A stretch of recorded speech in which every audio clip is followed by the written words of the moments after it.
नमस्कार साथियों, क्या हाल चाल है, कैसे हैं आप। आई होप आप स्वस्थ होंगे, मस्त होंगे। तो चलिए स्टार्ट करते हैं आज के सेशन को। आप किसी भी स्टेट से हैं, यूपी, बिहार, झारखंड, छत्तीसगढ़, राजस्थान, एमपी, जहां पर भी हिंदी बोला जाता है, अगर आप बीएड की तैयारी कर रहे हैं, आप बीएड करना चाहते हैं 1 ईयर, 2 ईयर, 4 ईयर, तो ठीक है, सभी की तैयारी हमारे channel solution with Rajesh sir channel पर करवाई जाती है। तो देर न करते हुए शुरुआत करते हैं आज के सेशन की। आज का जो टॉपिक है बड़ा ही जबरदस्त टॉपिक है। आप थंबनेल में ही देख करके आप समझ गए होंगे कि। चलिए दोस्तों, आगे बढ़ते हैं और देखते हैं। पहला जो प्रश्न है दिया गया है कि निम्नलिखित प्रश्नों में दिए गए मुहावरों का सही अर्थ बताइए। निम्नलिखित प्रश्नों में दिए गए मुहावरों का सही अर्थ बताइए। और पहला मुहावरा दिया गया है खोपड़ी खुजलाना। क्या है? खोपड़ी खुजलाना। इसके लिए 4 ऑप्शन दिए गए हैं। 4 ऑप्शन में पहला है दिमाग में कीड़ा होना, सिर में खुजली होना, मार से सिर फट जाना और दुविधा में पड़ जाना। 4 ऑप्शन दिए गए हैं। तो इसमें से देखिए जो आपका ऑप्शन चौथा है, option number D the right answer, दुविधा में पड़ जाना। यानी खोपड़ी खुजलाना का जो सही अर्थ है वो क्या है? दुविधा में पड़ जाना। चलिए अगला जो प्रश्न है 3-5 करना। अगला जो मुहावरा है लिखा है 3-5 करना। और 3-5 करना, इसके लिए 4 ऑप्शन दिए गए हैं। तीतर बीतर होना यानी तीतर बीतर करना, बड़बड़ाना, पागलों जैसी बातें करना और घुमाव फिराव करना। ठीक है, इसमें जो 4 ऑप्शन दिए गए हैं और इनमें जो चौथा ऑप्शन है क्या? घुमाव फिराव करना, यही आपका राइट आंसर होगा। ठीक है, 3-5 करने का मतलब क्या है? जैसे लोग बोलते हैं ना कि हमसे 3-5 ना करो, तो यही है घुमाव फिराव करना। ठीक है, अगला प्रश्न है शैतान के कान कतरना। शैतान के कान कतरना, इसके लिए 4 ऑप्शन दिए गए हैं। और ऑप्शन क्या है कि नालायक होना, बेसमझ होना और नास्तिक होना और चालाक होना। देखिए शैतान के कान कतरने का जो सही अर्थ है वो है क्या? चालाक होना। यानी जो चालाक होगा वही शैतान के कान कतर सकता है ना। तो यहाँ पर जो ऑप्शन नंबर 4 है यही आपका सही आंसर होगा। अगला है अंतड़ियों के बल खोलना।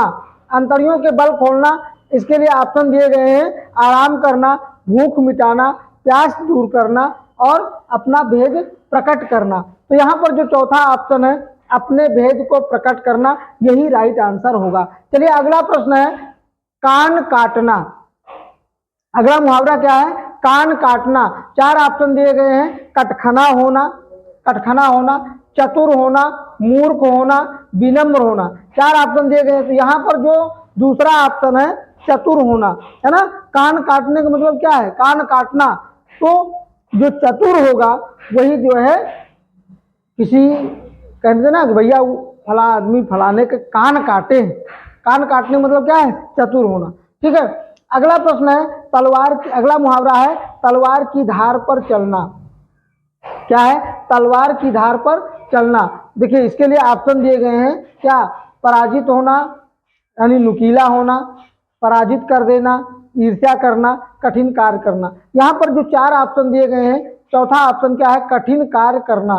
कठिन कार्य करना यानी तलवार की धार पर चलना, इसका मतलब बहुत बड़ा कठिन कार्य करना, है ना। तो यही आपका कठिन कार्य करना, option number D the right answer. ठीक है, अगला प्रश्न है, अगला मुहावरा है क्या? चिकना घड़ा होना। चिकना घड़ा होना, इसके लिए 4 ऑप्शन है। चिकना होना, समृद्ध होना, निर्लज्ज होना और भयभीत होना। तो यहाँ पर जो तीसरा ऑप्शन है निर्लज्ज होना, यही राइट आंसर होगा। ठीक है, देखिए अगला प्रश्न क्या है कि निम्नलिखित प्रश्नों में प्रयुक्त अलंकार भेद का चयन कीजिए। निम्नलिखित प्रश्नों में प्रयुक्त अलंकार भेद का चयन करना है। तो यहाँ पर दिया गया है, उदाहरण दिया गया है कि बढ़त बढ़त संपत्ति सलिल मन सरोज बढ़ जाए और घटत घटत फिर ना घटे बर समूल को मिलाए। तो यहाँ पर बताना है कौन सा अलंकार है। ऑप्शन दिया गया है यमक अलंकार, विरोधाभास अलंकार, श्लेष अलंकार, रूपक अलंकार। तो इस उदाहरण में कौन सा अलंकार होगा? रूपक अलंकार होगा। ठीक है, अगला प्रश्न है इनमें से सही शब्द कौन सा है। यहाँ पर देखिए चार चार ऑप्शन दिए गए हैं प्रश्नों के और सही शब्द को बताना है। ठीक है, तो आपका देखिए श्रृंगार, श्रृंगार, श्रृंगार और श्रृंगार चार शब्द हैं, तो जो तीसरा आपका ऑप्शन है श्रृंगार, यही आपका राइट आंसर होगा। अगला है निधन विकार। निधन विकार का जो संधि करना है तो आपको बताना संधि करके। ऑप्शन दिया गया निर्विकार, निर्विकार, निर्विकार और निर्विकार। तो ऑप्शन नंबर जो तीसरा है सी ऑप्शन, वही आपका राइट आंसर होगा, निर्विकार। चलिए अगला जो प्रश्न है मनाधन भाव। मनाधन भाव यानी इसके लिए आपको बताना कौन सा शब्द सही होगा। तो यहाँ पर दिया गया है मन भाव, मन भाव और मनोभाव, मन भाव। तो जो तीसरा ऑप्शन है मनोभाव, यही राइट आंसर होगा। चलिए जो अगला प्रश्न है इसके बाद में क्या है, सज्जन का संधि विच्छेद क्या है। सज्जन का संधि विच्छेद क्या है, तो ऑप्शन दिया गया सज धन धन, सज धन जन, सज धन जन, उसके बाद में सत धन जन और सज धन न, उसके बाद में दिया गया है साधन जन। तो यहाँ पर जो आपका देख रहे हैं ऑप्शन में दूसरा ऑप्शन है, यही आपका राइट आंसर होगा, सत धन जन। सज्जन का जो सही संधि विच्छेद होगा सत धन जन। ठीक है, अगला है मृगनयनी में कौन सा अलंकार है। ऑप्शन दिया गया है अव्ययी भाव, तत्पुरुष और कर्मधारय बहुव्रीहि। तो मृगनयनी में कर्मधारय समास है। ठीक है, मृगनयनी यहाँ पर जो है विशेषण शब्द दिया गया है, आंखें जैसे किसकी तरह है, मृग की तरह, मृगनयनी है ना।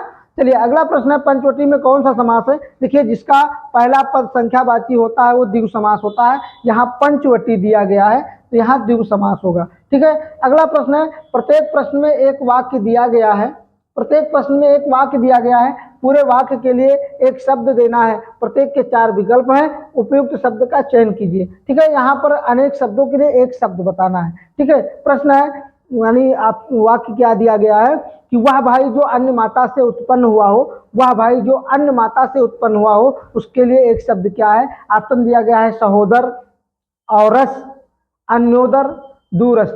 तो यहाँ पर देखिए जो तीसरा ऑप्शन है अन्योदर, यही राइट आंसर होगा, क्योंकि अन्य धन उदर, अन्योदर, अन्य धन उदर यानी अन्य पेट से, दूसरे पेट से पैदा हुआ वही होता है अन्योदर। ठीक है, जिसके बराबर कोई ना हो। अगला वाक्य दिया गया है जिसके बराबर कोई ना हो, तो उसके लिए ऑप्शन दिया गया है विलक्षण, अनुपम, असाधारण, लोकातीत। यहाँ पर जो है अनुपम, जिसके बराबर कोई ना हो वो अनुपम होता है, उसके लिए अनुपम एक शब्द होगा।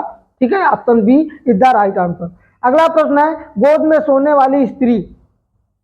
गोद में सोने वाली स्त्री के लिए एक शब्द क्या होगा, अंकसायनी, अनिंद्रिय, सीधित और कोई नहीं, है ना। तो यहाँ पर जो पहला ऑप्शन है अंकसायनी, यही आपका राइट आंसर होगा गोद में सोने वाली स्त्री के लिए। ठीक है, अगला है कष्ट से उत्पन्न होने वाला, उसके लिए एक शब्द क्या होगा, कष्टकारी, कष्टप्रद, कष्ट साध्य और कोई नहीं।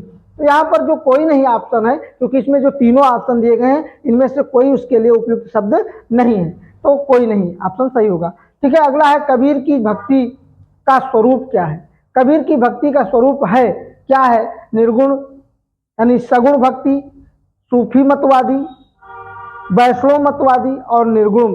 तो यहाँ पर निर्गुण ऑप्शन जो है यही सही होगा, क्योंकि कबीरदास निर्गुण भक्ति शाखा के कवि थे, प्रमुख कवि थे। तो अगला जो प्रश्न है तुलसीदास कृत रामचरितमानस की भाषा क्या है। तो तुलसीदास के द्वारा जो लिखी गई रामचरितमानस है उसकी भाषा क्या है। यहाँ 4 ऑप्शन दिए गए, भोजपुरी, बुंदेली, अवधी और ब्रज भाषा। तो रामचरितमानस जो है अवधी भाषा में लिखा गया। किस भाषा में, अवधी भाषा में लिखा गया। अगर साथियों आज के वीडियो में सिर्फ इतना ही, और मिलते हैं एक नए वीडियो में नए टाइटल के साथ, नए सेशन के साथ। तब तक के लिए नमस्कार। और चलते चलते आपसे एक छोटी सी रिक्वेस्ट जरूर रहेगी कि अगर आप चैनल पर नए हैं तो चैनल को सब्सक्राइब, वीडियो को लाइक, शेयर और कमेंट करना ना भूलें। मिलते हैं अगले वीडियो में, तब तक के लिए नमस्कार।